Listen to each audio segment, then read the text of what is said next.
Hello.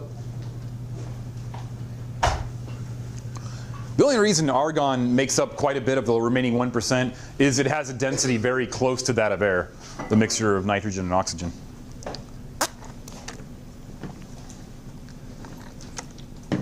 Other things that's fun to know, I might have mentioned this. Never really know which class I go off on the rails with. But you've probably been told that you inhale oxygen and you exhale what? Carbon dioxide. That's not really true because you use very little of the oxygen you actually breathe. Okay. It used to be when we did CPR, you used to do something called rescue breathing, where you would breathe into the person to fill up their lungs. We don't do rescue breathing anymore, but it worked to a point where you breathe out a lot of the oxygen you breathe in. Right now, you're probably only using about 5% of all the oxygen you breathe in, which is not much. That's why Agent Blink can do that cool stuff. Okay. No idea what you're talking about, but okay. But yeah, so you don't really breathe out much CO2. Even if you're running a marathon, you only use about half the oxygen. At the most, you only use about half the oxygen you breathe in. Even if you're like huffing and puffing and breathing running a marathon, you still don't use all the oxygen you breathe in. If we did, it would be really hard to keep us from suffocating, because we'd all be breathing out way too much CO2 and we'd all be passing out. You wouldn't be able to live. You wouldn't be able to live indoors. Okay, so some gases function as greenhouse gases. The greenhouse gases? What do greenhouse gases do? They trap heat. Yeah, they trap heat. Just like a greenhouse. Probably not a lot of greenhouses in Las Vegas because, well, we don't need to trap heat. But what a greenhouse would do is it would be basically a big glass box, a big glass shed or house, and you'd basically grow vegetables in it, because it would trap the heat and keep the vegetables from freezing. Not a big deal here, but in northern states, that's kind of handy. So what happens is the sun's rays come in, heat up the earth. You understand the earth is a big ball of metal, right? Okay. The earth is a big ball of metal, and it would heat up and cool down very rapidly if it wasn't for the insulating blanket of gas around us. So there's an insulating blanket of gas we call our atmosphere. And without it, we'd be like Mars, where it's extremely cold at nighttime and still a little cold during the daytime, but like unlivable at night. If we didn't have it, you could basically live on a tiny band between the tropics on the Earth. You couldn't live in Canada, couldn't live in Chile, couldn't live in Australia. Yeah. Okay, and some gases block UV radiation. Which is the one that blocks harmful UV radiation? Ozone. Ozone. Now, if I was giving this presentation 15 years ago, I'd be saying something like, the ozone layer is almost gone. Woo! And your parents still might think that. Here's the cool thing. Your kids probably don't have to deal too much with the ozone layer. Because my generation, actually the generation before me, realized something was wrong and we're destroying it. So we put into effect things to keep us from destroying the ozone layer. And now it's on its way back. It'll probably be back to full strength in about 50 years. Yeah? Isn't it feeling in Antarctica? It's everywhere. But we usually measure it away from, we usually measure it at the poles because it's away from us. And it's easier to measure it there. But yeah, it's everywhere. Yeah? Like near the bottom of Australia, there's like an actual hole or something? It's kind of like how ocean waters move. Sometimes, because it's the top of the atmosphere, it's the very top of the atmosphere, and sometimes it will pool and disperse in different ways. So yeah, there's lots of holes, but the hole in the atmosphere we used to talk about is healing in the ozone layer. Okay, so greenhouse effect. So we talk about that, and we talk about that. H2O, CH4, and CO2 are our greenhouse gases. So H2O, CH4, and CO2 are our greenhouse gases. They all serve to trap heat on the planet so we can not freeze at night, and our crops won't die at night. Which is kind of handy because we need those to breathe and eat. and play in.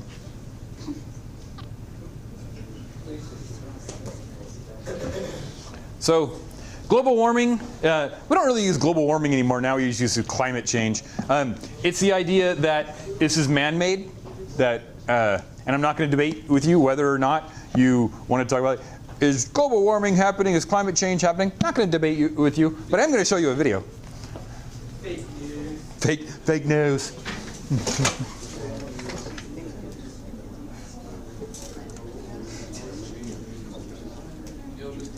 Yes.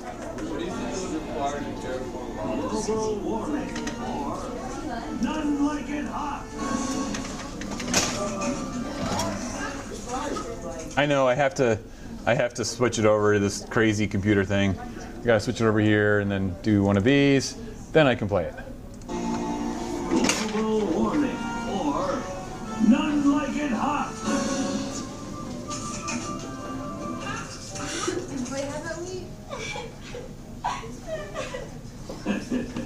You're probably wondering why your ice cream went away. Well, Susie, the culprit isn't foreigners, it's global warming. Global warming? Yeah. Meet Mr. Sunbeam. He comes all the way from the sun to visit Earth. Hello, Earth. Just popping in to brighten your day. La la la la la la la. And now I'll be on my way. Not so fast, Sunbeam. We're greenhouse gases. You ain't going nowhere. Oh, God, it hurts. Pretty soon, Earth is chock full of sunbeams. They're rotting corpses heating our atmosphere. How do we get rid of the greenhouse gases? Fortunately, our handsomest politicians came up with a cheap, last-minute way to combat global warming. Ever since 2063, we simply drop a giant ice cube into the ocean every now and then. Just like Daddy puts in his drink every morning. And then he gets mad. Of course, since the greenhouse gases are still building up, it takes more and more ice each time. Thus, solving the problem once and for all. But Once and for all!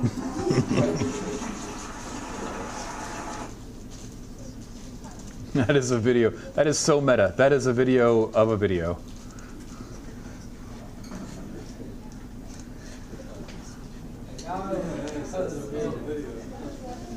Mr. Meyer, Yeah. because of this video camera, now it's a video of a video of a video. That's a good point. Now it's a video of a video of a video. This will be a recording of a video off YouTube from Al Gore's presentation, which he recorded from Fry and Leela, the Futurama, yeah. Okay, so ozone. This is actually kind of cool. Ozone is O3, and in the troposphere, which is where we live, tropos literally means weather. In the weather sphere, it's a corrosive poison. You can smell it, or you can smell its effects. When you plug in your new Xbox you got from Walmart, that electric-y smell, new television, that electric-y smell, what you're smelling is a little bit of ozone. Yeah, but it's a corrosive poison. It's not good stuff. However, up in the stratosphere, which is about 6 miles above us, just above where airplanes fly, it's really handy. It acts to block ultraviolet light. I'm not going to get into the chemistry of ozone unless I absolutely have to, yeah. It is chemistry, but I don't need to get into it. If you're really interested into the reactions that go on between the chlorine atom and the ozone, then you can just Google it. There's tons of stuff on YouTube. In fact, that's probably where I got most of these videos, but I'm not going to go into it. Fun fact, the ozone layer is less than 1 millimeter thick. Yeah, it's not, you're like the ozone layer or the ozone blanket. It's not so much a blanket or a layer. It's a really, really thin shell of gases. It's not much. But we don't need much. Just like a very thin layer of sunblock will do a pretty good job of keeping you from getting sunburned. You just need a very thin layer of ozone on the atmosphere to keep the Earth from being sunburned.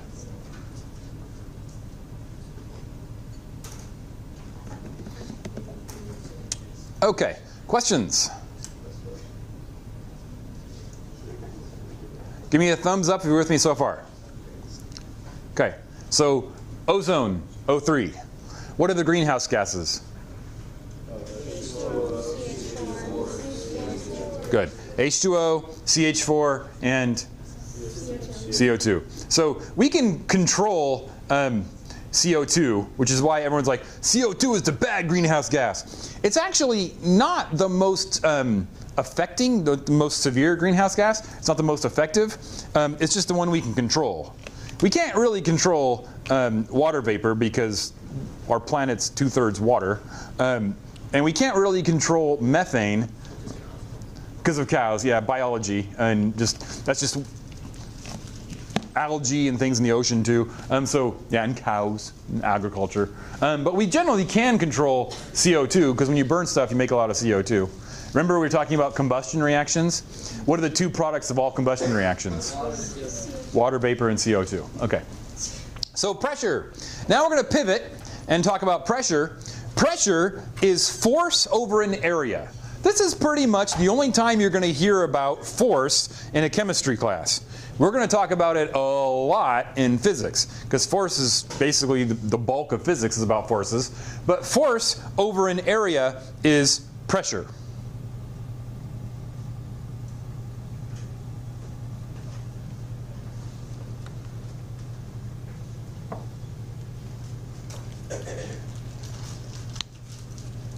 Okay.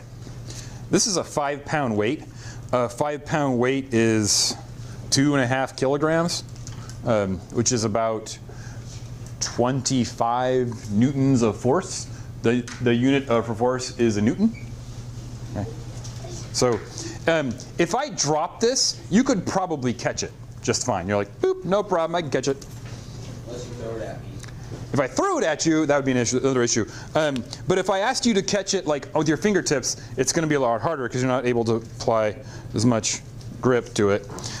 So if I take this weight and I put it on my hand, no problem, I could do this all day. However, if I put this on my fingertip, that's not comfortable because I'm resting it on a very small area. The weight is the same. The force is the same. But a smaller area means there's more pressure. Yes. Make sense? Yes. Yeah. This is why arrowheads they come to a point, because the arrow point has to push through things. And that, you want a lot of pressure. Okay, so there was this guy named Blaise Pascal. And this is the same Pascal you learned about in math class. And he showed that fluids exert uniform pressure on all surfaces they encounter. That's called the Pascal Principle.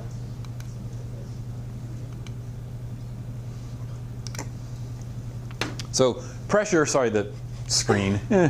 Pressure is due to gas molecules slamming into surfaces.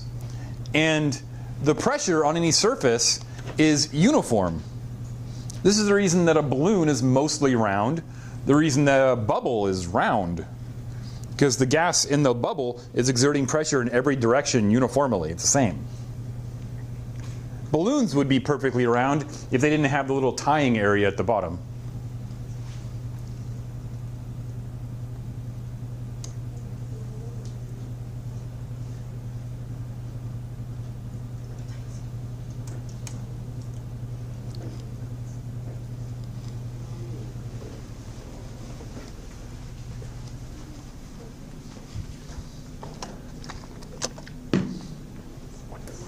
So that's Pascal's principle. When a change in pressure happens inside a sample of gas or any fluid, anything that flows, then that pressure is exerted uniformly everywhere.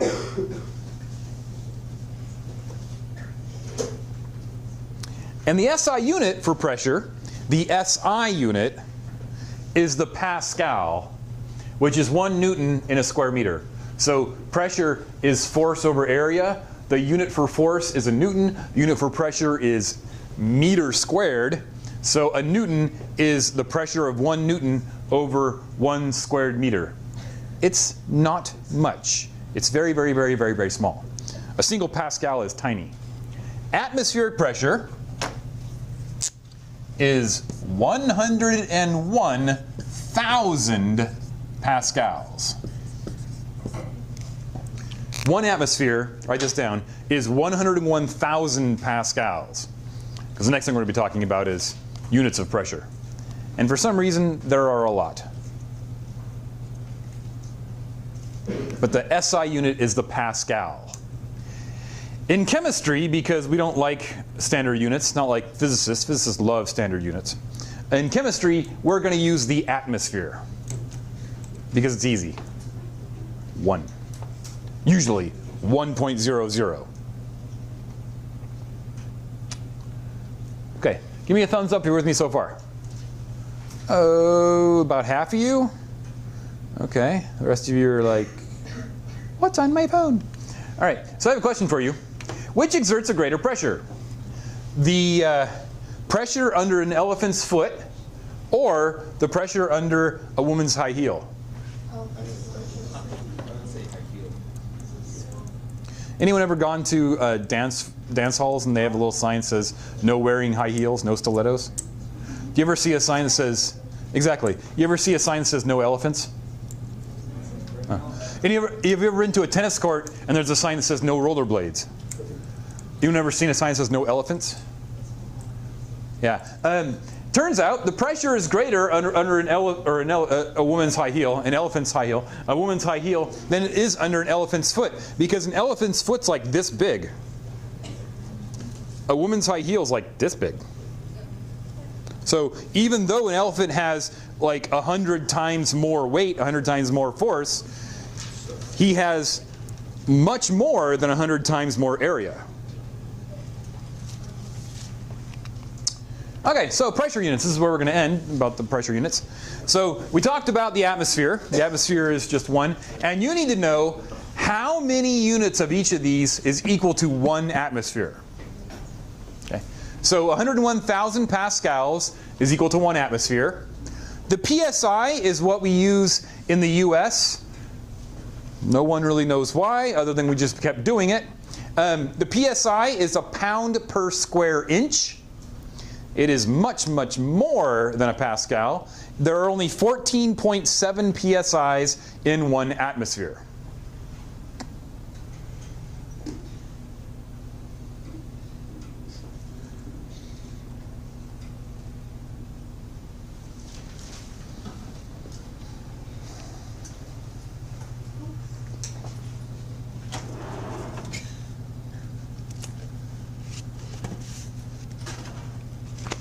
There are 14.5 PSIs in 1 atmosphere. Next pressure unit is the millimeter of mercury, also called the torr. There are 760 millimeters of mercury in 1 atmosphere.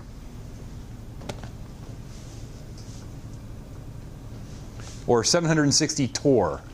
This is what they use in the medical industry. When you get your blood pressure taken, they give you 2 numbers, the pressure that your heart pushes forward and the pressure that your heart pulls back.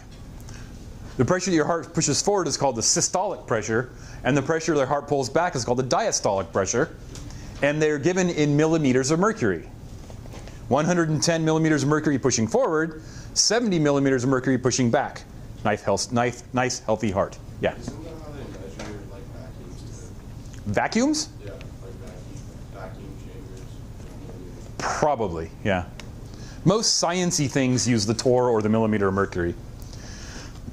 So there used to be this, you know what, I'll tell you the story. I want to make sure we get through the units first. Actually, yeah, okay.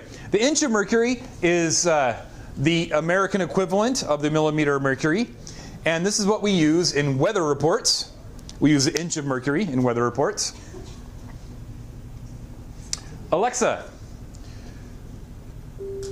Oh, Alexa's not up today. I'm having trouble connecting to the internet. Take a look at the help section in your Alexa app. Okay, somebody bring up Siri and ask what the atmospheric pressure is today. Hey Siri. Has Alexa ever just turned on by herself? 30.2 inches. 30.2. Okay, so 30.2 inches of mercury, that's about average. So we have about average pressure. We're not in a high pressure zone or a low pressure zone. So we have about 30.2 inches of mercury. Okay. So there used to be this game, this carnival game, and maybe it still is, maybe you've seen it, where they give you a hammer and there's a drum. And the drum is connected to a glass pipe, and in the glass pipe is a little wood ball. And at the top of the glass pipe, there's a bell. And the idea is, if you hit the drum hard enough, the change in pressure in the drum will cause a jet of air to cause the little wood ball to go up the glass pipe and hit the bell. And if you hit the bell, then you win the unicorn. Well, that's basically what's going on in Torricelli's manometer. Torricelli's manometer worked like this. He had a pool of liquid mercury and a glass pipe. And what he found was, if he evacuated the glass pipe, made a vacuum, and stuck it in the liquid mercury, the atmospheric pressure pushing down on the liquid mercury would push the liquid mercury up the glass pipe 760 millimeters, or 76 centimeters, that high. Like, imagine this is a glass pipe, it went whoop. Liquid mercury is extremely heavy. Yeah, it's extremely dense. But that's how the manometer worked. Okay, questions? All right. I do have a very easy worksheet for you. We have homework.